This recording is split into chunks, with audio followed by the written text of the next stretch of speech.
Instructions. You will hear a number of different recordings, and you will have to answer questions on what you hear. There will be time for you to read the instructions and questions, and you will have a chance to check your work. All the recordings will be played once only. The test is in 4 sections. Write all of your answers in the listening question booklet. At the end of the real test, you will be given 10 minutes to transfer your answers to an answer sheet. Now turn to Section 1. Section 1. You are going to hear a conversation between an agent and a student. First, you have some time to look at questions 1 to 6.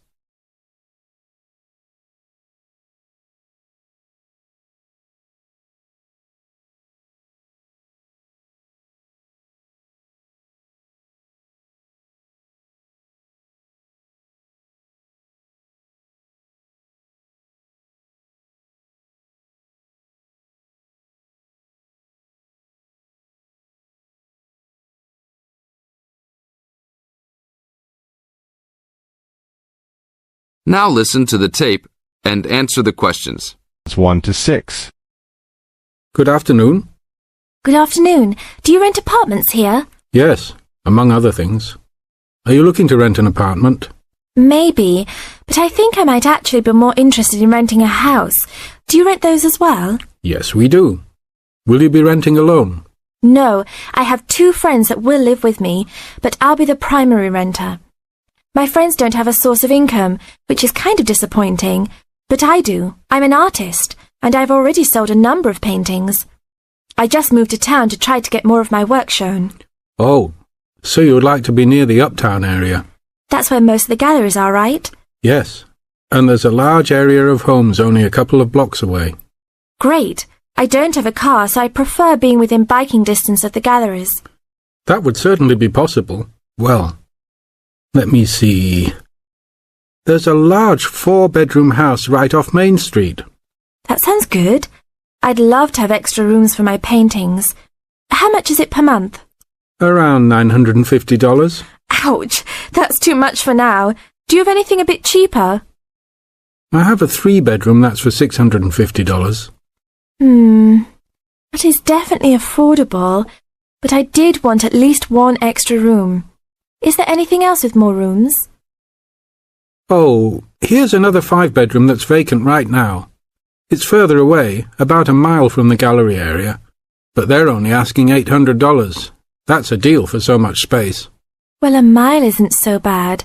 It's only a 5-minute bike ride, and that price is okay. I'd like to see that one. Can you give me the address? Sure. It's on 1566 Honeysuckle. Honeysuckle Drive, Wood Heights.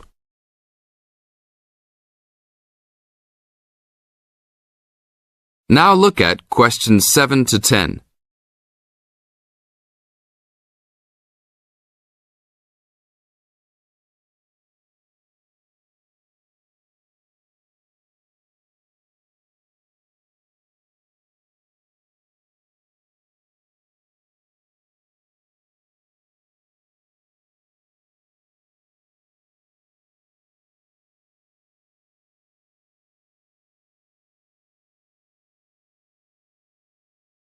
As the talk continues, answer questions 7 to 10. Such a lyrical street name. I like it. Is it furnished? Partially. It has a couch and chairs, a dining table, refrigerator and stove, a wardrobe, a couple of dressers and such, but no beds. Does it have a washer and dryer? It doesn't say here. But why don't you go and take a look? Here's a key. Just bring it back today before 5. We'll do that. An hour or 2 later. Hi, you're back. How did you like it? A lot. But I know why it's listed so low. A couple of windows are broken and they definitely need to be fixed. I'm surprised no one has broken into the house and taken anything. That should be fixed right away. No problem. I'll get a work crew out there today. That should be fixed even if you don't rent it yourselves. Did they have a washer and dryer? No, but I can wash clothes by hand until I find good used ones. There was another thing, though. The tiles in the kitchen floor were broken and lying all over the place. You'd need to put in a new kitchen floor as well. OK, I'll talk about that with the landlord. If you can do those two things, then I'll take it as soon as you're ready. This is the end of Section 1. You now have half a minute to check your answers.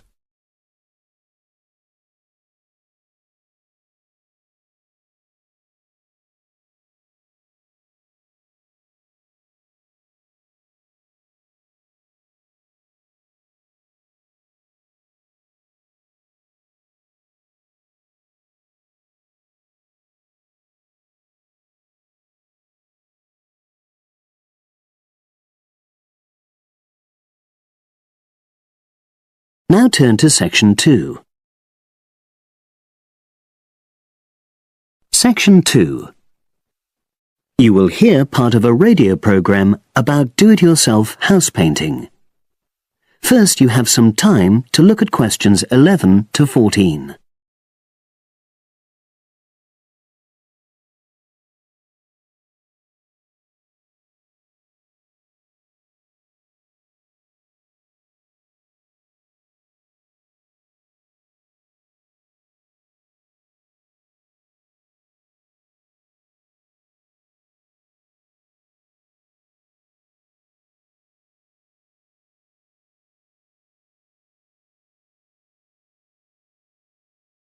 Now listen and answer questions 11 to 14.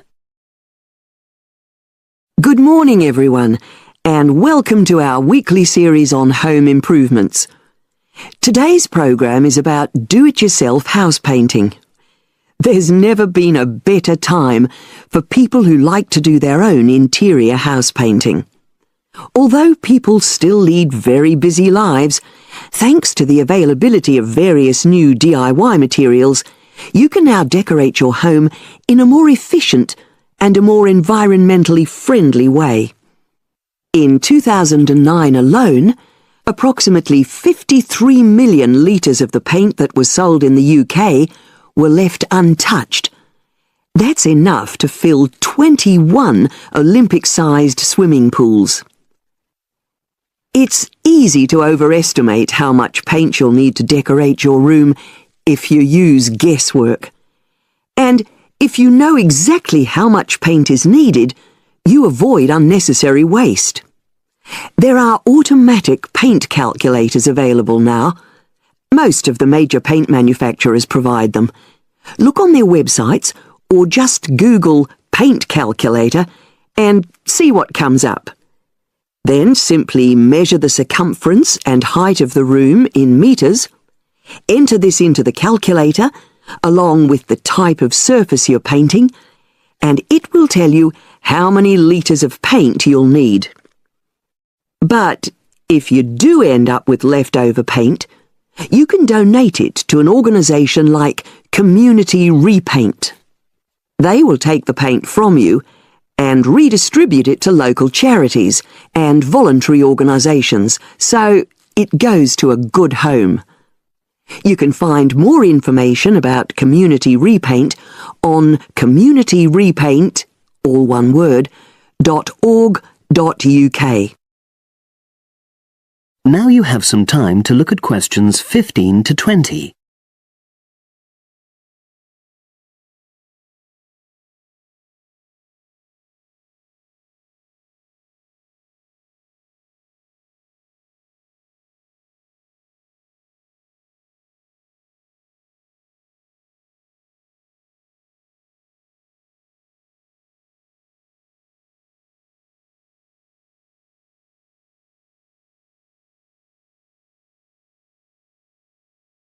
Now listen and answer questions 15 to 20.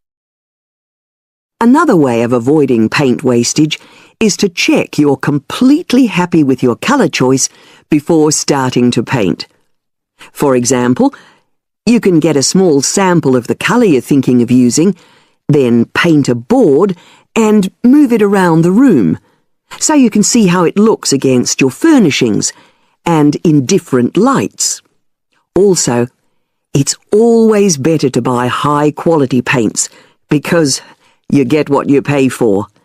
If you buy cheap paint, you might need to apply 2 or 3 coats to achieve the same coverage that you'd get from 1 coat of a good quality paint. You could also spend a week on a job that could have been done in a day or 2. And consider the environment. Most paint manufacturers now sell water-based paints that don't contain harmful chemicals or give off harmful odours, so get one of these. You can also buy paint that's packaged in recyclable containers. There's a lot more choice than there used to be. You can only do a good job which will last if you prepare the surfaces thoroughly before painting. In fact, in many ways, if you want to do a professional-looking job, this is more important than the painting itself. If there are any cracks or patches of loose plaster, painting over them won't solve the problem. Take the plaster out and fill the holes, allowing enough time for the new plaster to dry. And you won't get a smooth finish if the walls are dusty or greasy. So washing with water isn't enough. Use a solution of decorator's soap and rinse well with warm water afterwards. When you're ready to paint, we suggest you use a medium pile roller for walls and ceilings. A lot of people tend to use short pile rollers, but these give a patchy finish, and that wastes paint and time. Similarly, long pile rollers can create a thick textured effect, which looks messy. The same goes for brushes. The stronger the bristles, the easier they are to wash and reuse. And as you've chosen a water-based paint, clean your brushes with cold water, because it's more energy efficient that way. As you're decorating, keep transferring small amounts of paint into a tray and keep topping it up when you need to. This reduces the chance of it being contaminated by dust and pieces of dirt. And finally, water-based paint doesn't have a lingering smell, so that's not an issue anymore. But it's airflow rather than heat that helps the paint dry quicker. So, to help finish the job in the quickest time, leave your doors and windows open. The faster the paint is dry, and the job finished, the quicker you can start enjoying your room. In tomorrow's program, I'll be giving some advice on... That is the end of section 2. You now have half a minute to check your answers.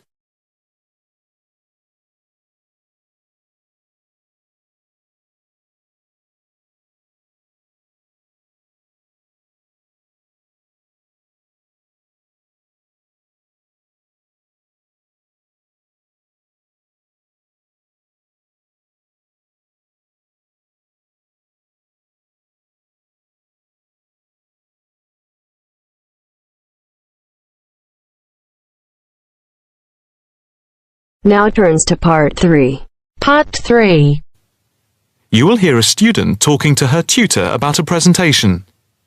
First, you have some time to look at questions 21 to 23.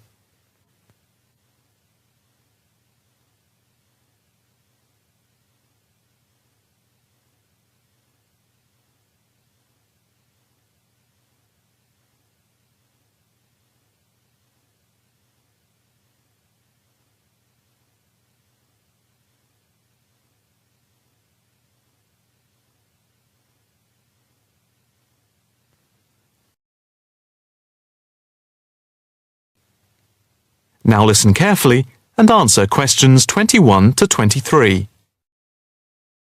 Excuse me, Dr. Owen, Oh, hello, Karen. Have you got a few moments? Yeah, sure. How can I help you?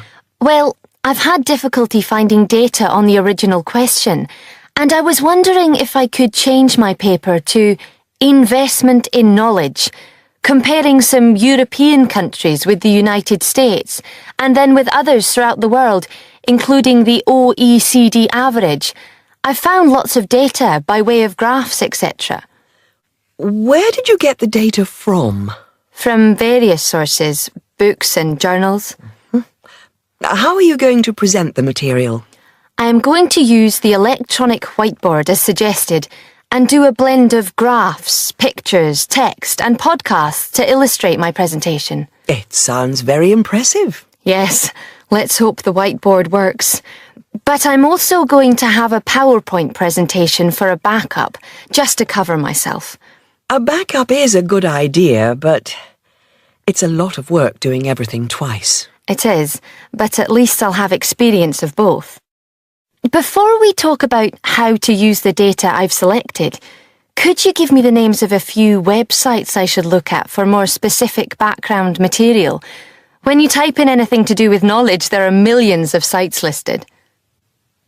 Before you hear the rest of the conversation, you have some time to look at questions 24 to 30.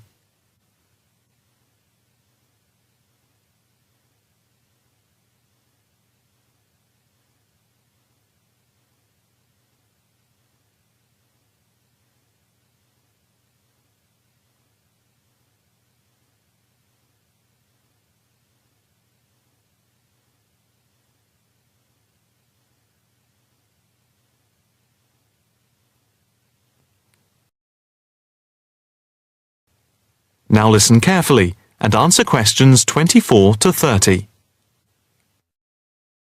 Let's see. Oh, I'll print you off this list.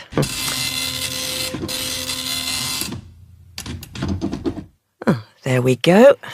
Right. Do I really need to study everything on these? No. I suggest there are 5 or 6 you can look at. The one you have to go through is the IT department section on the university site, which is www.kmul.org. It has articles by all of us in the department and has links to useful information, so I think it is essential to look at this. OK, I've already been on it, but I'll tick that one as a must-read. And there's a site which is hosted by Pollock. It's investmentit.com. All you need to do is to skim the abstracts of the articles on the site. They'll give you a general idea about the effects of investment in knowledge. Yes, that sounds good. It cuts out having to read everything. What about this one? knowledgejournal.com. If I remember, it's not that useful. I would say that there are very few things that you need to read there. Then there's itknowledgereview.com. It's got loads of articles, but it's probably best just to read those that have come out in the last term or so. Do you have to subscribe? No, it's free from the university library. And another free journal online is itonline.com. I wouldn't say it's essential to read it, but it is beneficial. And so I think it is worth a look. If you think it's useful, there is no harm in looking at it. But nationalstatistics.com is worth looking at and trying out the links that it gives. I think these are probably enough to be getting on with. I think so. There's another thing I want to ask about. How much material should I use in my presentation? Avoid crowding the screen. If you have lots of information at one time, people will not be able to follow it and will just switch off. That's worth remembering. I've been in lectures where there was too much detail on the screen and it was impossible to read quickly. But what about visuals? Do you think it's okay to mix visuals and text? Visuals are very useful, but they must be relevant, or else people will get confused about what they mean and why they are there, and they won't pay attention to what you are saying. So be careful. From what I can see, you have the makings of a very good presentation. Thank you. That is the end of part 3. You now have half a minute to check your answers.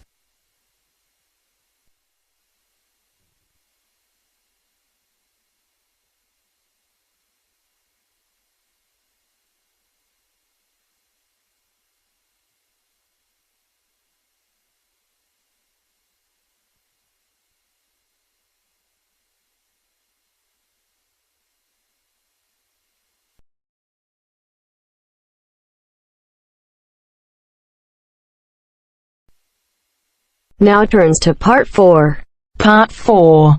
You are going to hear a lecture on life at work, which is being given as part of a series of lectures on productivity and work practices. First, look at questions 31 to 35.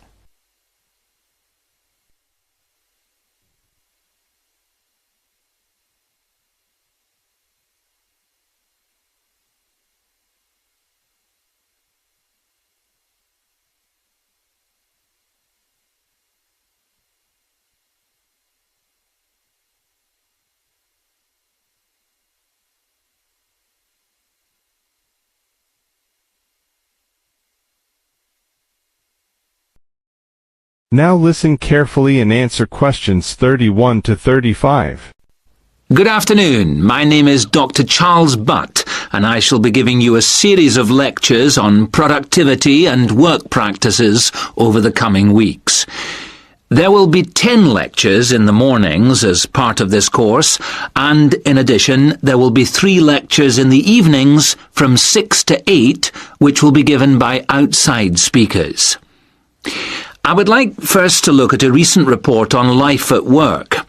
The report shows that the average British worker takes less than half an hour for lunch, 27 minutes to be precise, and that sick leave is on the increase. The drop in the length of time spent on lunch was 9 minutes when compared to last year, down from 36 minutes. According to the report, this is the first time that the average lunch break has fallen below half an hour. As regards sick leave, you can see that the average figure is 10 days per year. That's up by 1 day in 2002 compared to 2001. While physical illness was given as the most common reason for absence in the case of non-manual workers, stress was the most common cause of long-term absence. It's worth noting here that 9 out of 10 workers claim that stress is a problem in their organisation, and that 8 out of 10 bosses are feeling more stressed than ever before. I would just like to say here that we will be looking at the stress in work and study at a later date. And we'll be looking particularly at ways of dealing with it in studying, particularly for exams. You can see from the calendar that Professor Appleyard will be giving a lecture on this topic the week after next. The report also says that just below 50% of workers claim that they were taking less time off for holidays than they were entitled to. I'm not sure that this will be believed by the employers. Previous surveys have suggested that about 1/3 of days that have been taken by workers as days off sick were regarded by bosses as not being the result of genuine illness. Some more hard data is required to corroborate both these claims. Before the speaker continues, look at questions 36 to 40.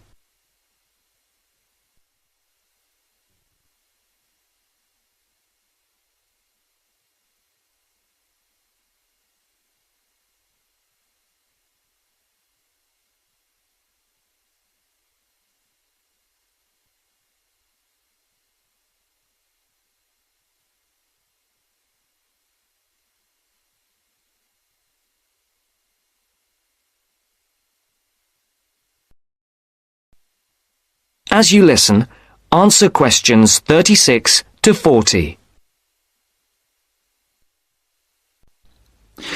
All this suggests that employers are driving their workers too hard. The effects of overworking mean that workers are now being stretched beyond their limits, both physically and mentally. This is borne out by the increase in sick leave. However, looked at from the employer's point of view, the picture may not be the same. Employers say that workers protest too much, but bearing in mind the data about the number of bosses feeling much more stress than before, we need to think about this carefully. It's interesting to note that productivity has gone up in many areas of industry. In 2001, the local car plant had one of the sharpest increases in average productivity, with the number of vehicles per employee rising by over 30% a year. A new assembly line came into operation at the beginning of 2002, affecting productivity, which increased to the 100 vehicles per worker mark by the end of the year. This is a stunning achievement for an industry which was not long ago considered to be collapsing. It would be interesting to do a survey of the work life at the plant. Those of you who have opted to do the project and reduce the number of essays you have to do may want to look into this. Please see me at the end of the lecture. Right, now, let us move on to something else which I think... That is the end of part 4. You now have half a minute to check your answers.